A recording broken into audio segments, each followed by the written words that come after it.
A veces, detrás de los rostros infantiles, se esconden verdaderos monstruos. La primera de la lista es Mary Bell, quien solo tenía 11 años cuando se convirtió en asesina. La primera víctima de Mary fue Martin Brown, un niño de 4 años. Cuando tuvo la oportunidad, lo llevó a una casa abandonada y lo estranguló con sus propias manos. No hubo testigos ni rastro de lo que había pasado. La policía catalogó su muerte como un accidente. Tiempo después, irrumpió en una guardería junto con su amiga Norma Bell y dejó mensajes burlándose de la policía. «Maté a Martin Brown. Ja, ja, ja». Sorprendentemente, la policía ignoró estos mensajes, creyendo que eran una broma de niños. Para Mary, la experiencia de haber acabado con la vida de Martin Brown fue lo suficientemente emocionante que 2 meses después volvió a matar. Esta vez, su víctima fue Brian Howe, de solo 3 años. Lo estranguló en un descampado y le dejó marcas en la piel con tijeras, cortándole parte del cabello y dejándole una M grabada con una navaja. Durante la investigación, Mary se acercó a la familia de Brian y les preguntó cosas como «¿Extrañas a Brian?» o «¿Crees que lo encontrarán?». Su actitud comenzó a despertar sospechas. Cuando la detuvieron, no mostró remordimiento alguno. En el juicio se reía, como si todo fuera un juego. Finalmente, fue condenada a prisión, pero liberada en 1980 con una nueva identidad.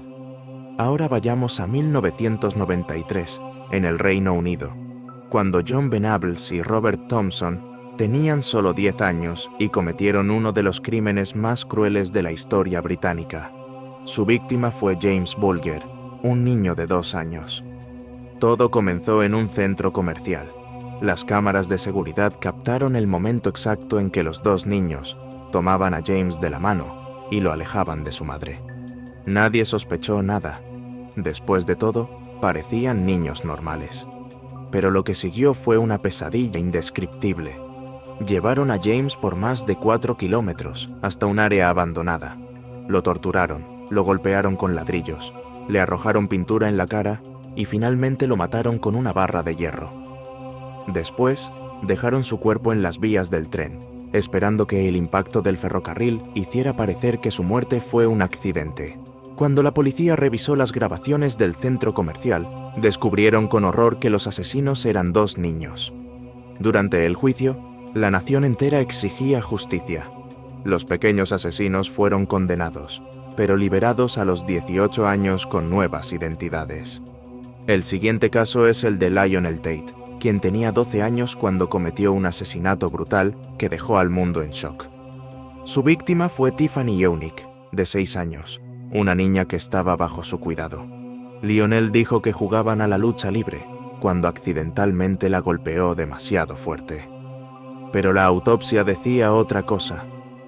Los médicos encontraron fracturas en el cráneo, hemorragias internas y lesiones similares a las que se ven en víctimas de accidentes automovilísticos. Tiffany no murió por accidente. Lionel fue arrestado y condenado a cadena perpetua a los 14 años, convirtiéndose en el preso más joven en recibir esa sentencia. Años después, su condena fue reducida, pero su historia no terminó ahí. Tras su liberación, fue arrestado nuevamente por robo y agresión, demostrando que la violencia seguía siendo parte de su vida.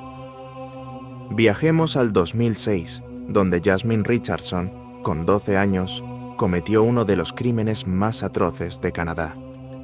Ella y su novio, Jeremy Steinke, un hombre de 23 años, tenían una relación perturbadora.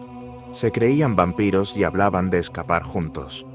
Pero, como era de esperarse, había un problema. La familia de Jasmine desaprobaba su relación.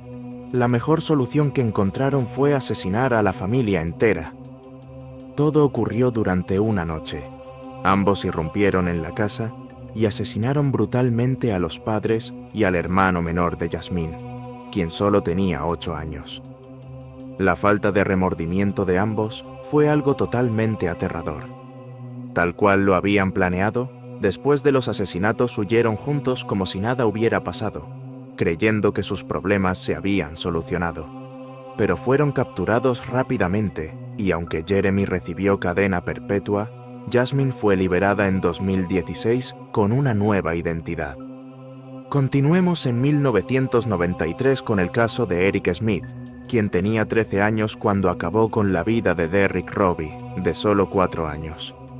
Eric era un niño de apariencia inofensiva, con cabello rojo y pecas, pero detrás de su rostro infantil se escondía un monstruo.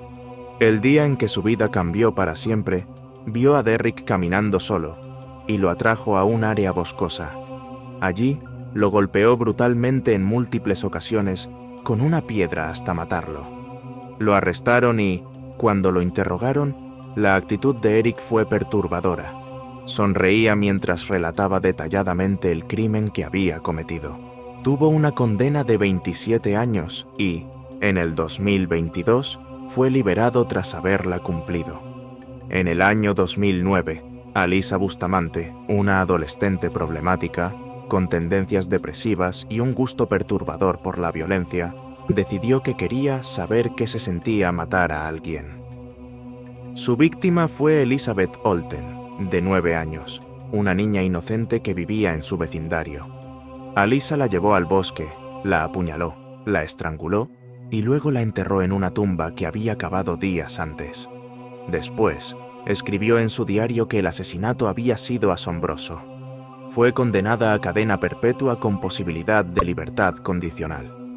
El último de la lista es Joshua Phillips, quien tenía 14 años cuando asesinó a Maddie Clifton, su vecina de 8 años.